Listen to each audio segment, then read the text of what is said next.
Hi friends, welcome back भैया।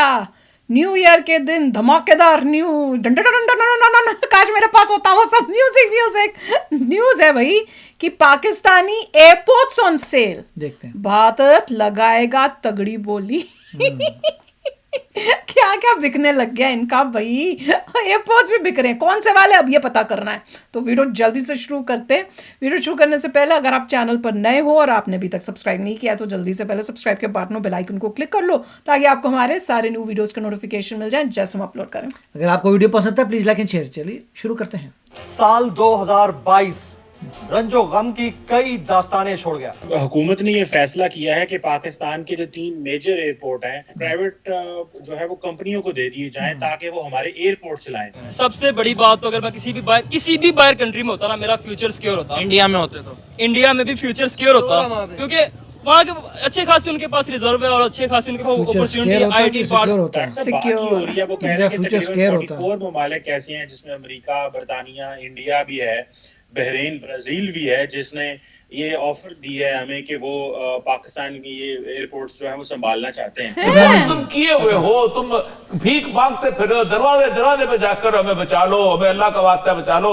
Saudi अरब के पास जाते हैं वो आपको ना कर देता है, चाइना के पास जाते हैं वो आपको ना कर देता है, किसी और से आप मांगने के काबिल नहीं रहेंगे। किससे आप मांगेंगे? हर एक से तो आप लड़े हुए हैं, हर एक से आपने भीख मांग चुके हैं, हर एक के साथ आपके तल्लुकात सही तरह इस्तवार नहीं। तार साहब, ये एयरपोर्ट भी अब हम ये एयरपोर्ट तो बड़ी स्ट्रेटेजिक जिसे कहते हैं, और ये कहा जा रहा है 20 से 25 साल के लिए ये जो एयरपोर्ट हम देने का वो अमेरिका में मुझे पूछ रहा है। अमेरिका में ये जो है वो एविएशन सेक्टर को कह दिया गो हेड। दुश्मन उसे कहते हैं जो हमारे बराबर का हो, वो टक्कर के नहीं, हमारे हमसे ऊपर है वो।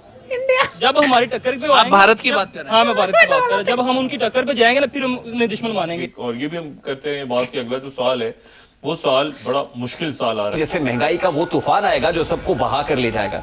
एयरपोर्ट बेचने से लोग टेक्निकल डिफॉल्ट हो गए। टिकटॉक वहाँ पे बैन हुआ, उन्होंने यूं टिकटॉक बना के फेंका है। नमस्ते दोस्तों, जय हिंद। हिंदुस्तान स्पेशल में आपका स्वागत है दोस्तों। जैसा कि दोस्तों आपने क्लिप में देखा, पाकिस्तान मीडिया ये चर्चा कर रहा है कि अब कर्ज चुकाने के लिए पाकिस्तान अपने एयरपोर्ट्स तक बेचने को तैयार हो चुका है। पाकिस्तान के पास सैलरीज के पैसे नहीं बचे, अदानी जी कर सकते हैं। चलाने के लिए पाकिस्तान लगातार हाथ पांव मार रहा है। कभी सऊदी अरब से भीख मांग रहा है तो कभी चाइना से, लेकिन कोई भी देश आज पाकिस्तान को भीख देने के लिए तैयार नहीं है। इसी वजह से अब पाकिस्तान अपनी प्रॉपर्टीज तक दूसरे देशों को बेचने को तैयार है। दूसरी तरफ साल 2022 पाकिस्तान के लिए बहुत ही खराब रहा। इस साल पूरा पाकिस्तान अपनी ही आर्मी के खिलाफ उठ खड़ा हुआ और आर्मी चीफ को लोग शरेआम गालियां देने लगे। वहीं इस साल पाकिस्तान के दिवालिया होने के चांसेस 90% तक पहुंच गए हैं। 99। पाकिस्तान में महंगाई की मार पड़ रही है और जनता पाकिस्तान के नेताओं को कोसने पर मजबूर है। पाकिस्तान मीडिया ये चर्चा कर रहा है कि भारत में होते तो हमारा फ्यूचर सिक्योर होता।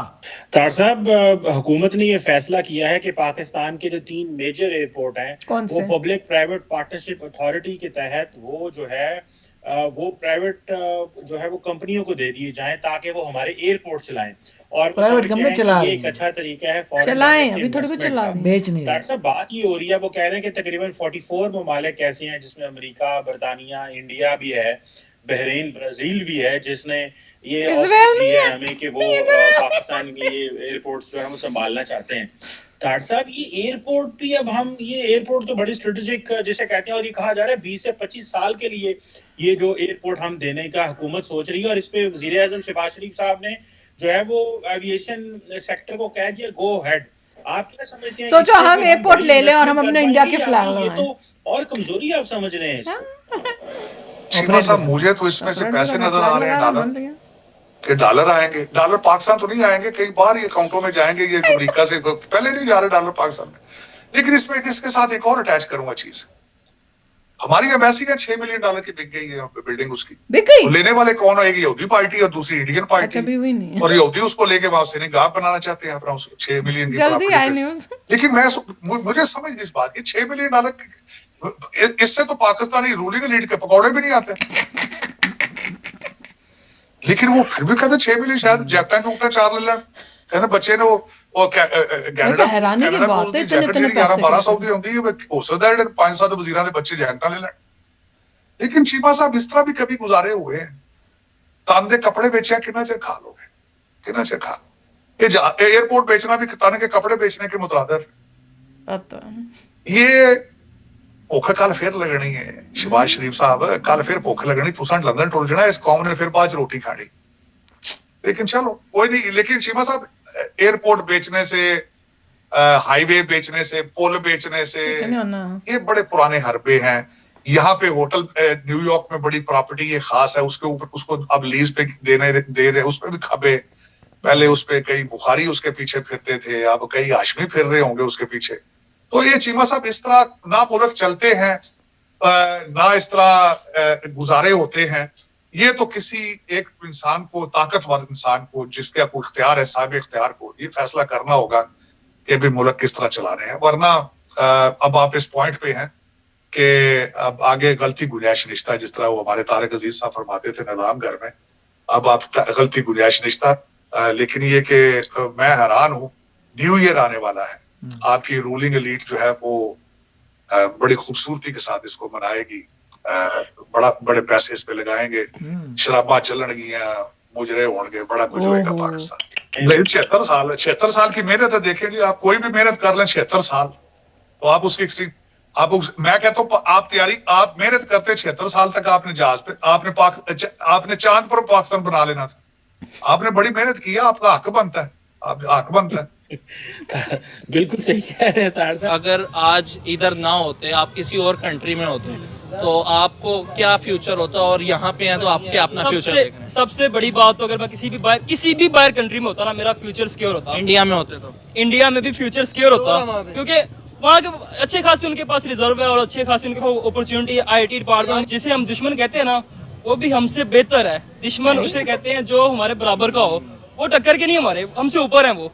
टक्कर के नहीं हमारे हम उनके टक्कर के नहीं है मैं भारत की बात कर रहा जब हम उनकी टक्कर पे जाएंगे ना फिर हम उन्हें दुश्मन मानेंगे मौजूदा करंट टाइम में अगर मैं भारत को दुश्मन कहूँ ना तो मुझे शर्म आती है क्योंकि आप अगर फॉरेक्स रिजर्व देखें तो $650 बिलियन का उनका है हमारा पहले 10 बिलियन पे था 8 बिलियन पे 7 बिलियन पे 6 और अब 4 बिलियन तक आ गया मेरे ख्याल से हमने मजीद कम आना है या थोड़ा आगे भी जाने का इंशाल्लाह कम आएंगे हम इससे भी ज्यादा लगे रहे तो कम ही है यार उनसे मुकाबले उन्होंने मेहनत की है स्टेप बाय स्टेप वो PUBG उन्होंने बैन की रातों रात उनके डेवलपर में PUBG बना के यूं फेंकी है ठीक है टिकटॉक वहाँ पे बैन हुआ उन्होंने यूं टिकटॉक बना के फेंका है हमारे तो कोई बना भी ले जिस तरह आपको मैंने बताया टैलेंट वो तो पकड़ के उसको अंदर डाल दे तो अगर इसी तरह चलता रहा हमारे फॉरेक्स रिजर्व मजीद गिरता रहा तो आने वाले टाइम में क्या पाकिस्तान का सर्वाइवल खतरे में तो नहीं नजर आ रहा आप लोगों को ये भी खतरे में आने वाले टाइम में अभी आपको डाउट है जानते हैं फिर भी कह रहे हैं खतरे में आने से पहले क्या बात है अभी खतरे में है अभी कुछ है ही नहीं हमारे पास अभी भी हम सब गिरवी रखे हुए किसी न किसी और ये भी हम करते हैं बात के अगला जो सवाल है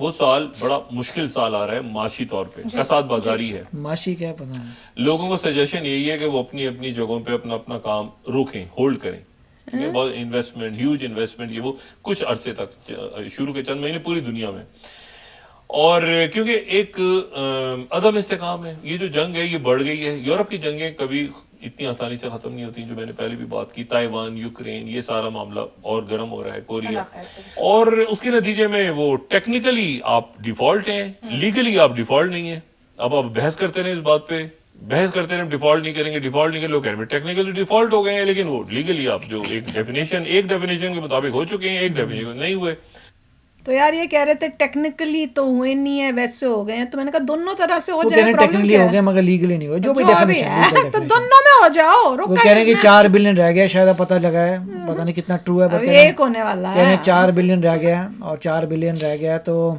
टेक्निकली हो गए मगर लीगली नहीं हुए पता नहीं लीगल क्या रिक्वायरमेंट है कि 1 बिलियन से कम हो गया तो यूएसए को ठप्पा मारना होता है क्या कि भैया तुम हो गए कौन मारता है ठप्पा पे जो भी मतलब क्रेडिटर्स हैं वो शोर मचाना शुरू कर देंगे कि हमारा पैसा वापस नहीं आ रहा बैंकरप्सी डिक्लेयर हो जाएगी मतलब जो क्लेम है जिस इंसान का मतलब इशू ये है कि बैंकरप्सी तब आ रही है जब आप कहते हैं देखो भैया मैंने इतने लोगों का पैसा देना है बट मेरे पास नहीं है नहीं IMF तो हेल्प कर रहा है कि तुम ले लो मतलब जब लीगली कौन करेगा जो भी पाकिस्तान के लोग हैं या जो भी लोग हैं जिनको पैसा नहीं मिला है जिनका इंटरेस्ट नहीं मिला जिनको प्रिंसिपल मिला जिनके जो भी टर्म्स थी आपकी जो भी टर्म्स हैं कि इस वक्त इस फ्रीक्वेंसी पे मुझे इतना इंटरेस्ट मिलना चाहिए मेरा प्रिंसिपल अपन जाना चाहिए ये मेरा पूरा प्लान है उस प्लान के हिसाब से अगर उनको नहीं पैसा मिल रहा तो वो शोर मचाना शुरू कर देंगे, लॉसूट करने लग जाएंगे। और जब लॉसूट वगैरह शोर मच जाता है तो अगला बंदा बोलेगा मैं तो बैंकरप्ट हूँ भैया, मेरे पास तो कुछ है ही नहीं।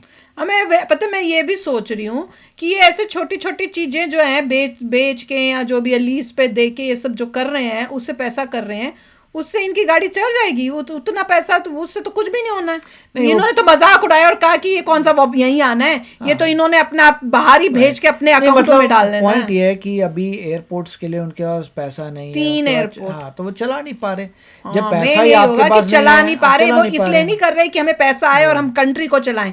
उनके पास यही पैसा नहीं होगा कि एयरपोर्ट भी चलाने का पैसा चला नहीं पा रहे। वो उधार में दे रहे, देखो भैया अच्छा है तुम्हें 25 साल के लिए तुम चला लो, जो उसमें से पैसा बनता है ये वो बनता है वो रख लो, जो भी अरेंजमेंट किया होगा। मैं बोलती हूँ कोई भी मैं ना खरीदे, सब बट्ठा बैठ जाएगा, एयरपोर्ट ही बंद। देखिए जिस हिसाब से बहुत चाइना लेगा, चाइना कम हो गए, फॉरेन रिजर्व्स कम हो गए और चाइना लेगा। बैंकरप्सी की तरफ अगर कोई कंट्री बढ़ रही है तो कोई भी हाथ नहीं डालेगा, उसको लगेगा वही तो मैं कह रही हूँ, डुबाने अपने पैसे, जो भी कंट्री डालेगी उसके भी डूबेंगे, क्योंकि अगर इनसे नहीं चल रहा मतलब वो घाटे में जा रहा है। अगर वो घाटे में जा रहे तभी तो नहीं चला पा रहे। देश में ये तो कह नहीं सकते भैया मैं ये बिल्डिंग उठा के ले जाऊंगा, वो भी या मैं ये प्लेन उठा के ले जाऊंगा, प्लेन होंगे ही नहीं, वो कहेंगे हमारे है ही नहीं प्लेन, जो भी है वो तो प्लेनों का तो वैसे गिरवी किए हुए सभी।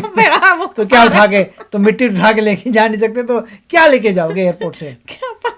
तो मेरे ख्याल से यही है कि देखते हैं अभी क्या होता है। बट न्यूज़ बड़ी कमाल की है। अगर ये है कि बैंकरप्सी धीरे धीरे सब कुछ सेल हो रहा है, वो अगर बैंकरप्सी के पास जा रहे हैं तो कोई बंदा इन्वेस्ट नहीं करेगा इस वक्त, वो बोलेगा चाइना के अलावा चाइना करेगा। चाइना भी शायद नहीं करा, क्योंकि चाइना को नजर आ रहा है कितना पैसा उनका तबाह हो गया। जैसे हमने एक और न्यूज़ की थी, उसमें बोल रहे थे $25 बिलियन उनका सीपैक में डूब गया है, करप्शन से गायब हो गया। तो वो भी कह रहे होंगे भैया हमारा तो बहुत डूब चुका है, सीपैक पूरा सत्यानाश हो गया, हम तो नहीं कर रहे हैं। चलो देखते हैं। न्यूज़ इज वेरी इंटरेस्टिंग यार। बताओ कौन खरीदे? मैं कह रही हूँ इजराइल को खरीद लेना चाहिए। तो चलो चलते हैं, मिलेंगे नेक्स्ट वीडियो में बहुत ही जल्द। Till then take care and bye bye. तो अगर आप मेरे इस चैनल पे नए हो तो जल्दी से सब्सक्राइब के बटन को हिट करो और बेल आइकन को क्लिक करो, ताकि आपको मेरा जब नया वीडियो मैं लगाऊं आपको उसके बारे में जल्दी से पता चल जाए।